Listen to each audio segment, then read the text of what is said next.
Vi bruger jo Mosseren på, og vi skal jo forsøge at få det her traditionsrige whiteboard ned på IT, så vi kan gemme det over længere tid. Og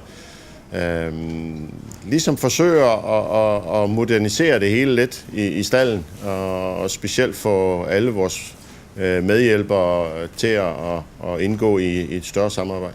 Opstarten med Mosseren har været fin. Jeg synes, det er gået rimelig smertefrit. Vi frygtede jo lidt, at vi ville stå over for nogle udfordringer, men jeg synes, det har kørt fint.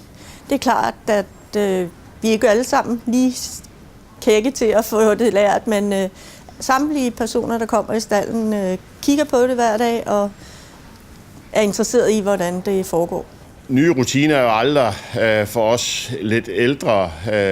Det er jo aldrig helt specielt godt. Vi kan jo godt lide, at de gamle rutiner, specielt med whiteboarden, som hænger i stalden, det er jo faktisk vores bedste ven, men det er klart, at vi er også nødt til at forbedre og forny os, og det forsøger vi ved at slippe det her ind. Det med nye rutiner, det er jo altid en udfordring, men jeg synes, vi har været gode til at helt lade være med at bruge whiteboarden, vi før har brugt, og bruger udelukkende redskabet der, så det går fint.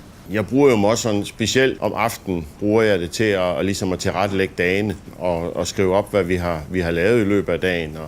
Og det er ikke ret lang tid, jeg bruger. Jeg bruger måske 4-5 minutter til at ligesom at opdatere og så ligesom være sikker på, at næste dags program er lagt ind. Det giver en del ændringer en gang imellem, specielt på grund af vejret, men jeg synes, jo mere jeg kommer ind i det, jo hurtigere går det også.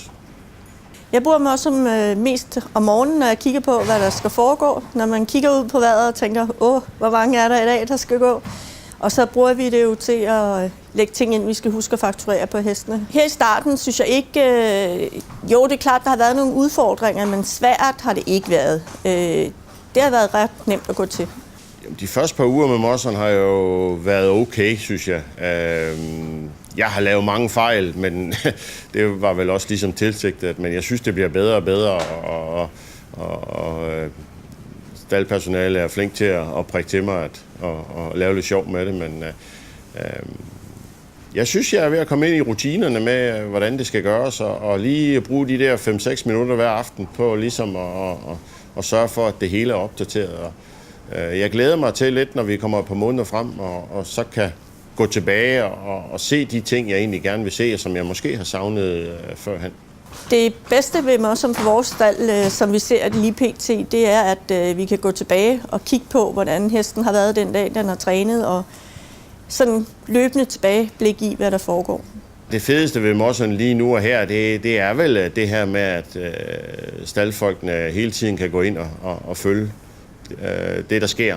Og vi håber jo også på sigt, at hesteejerne bliver blandet en lille smule ind i det også, så de også får informationer den vej.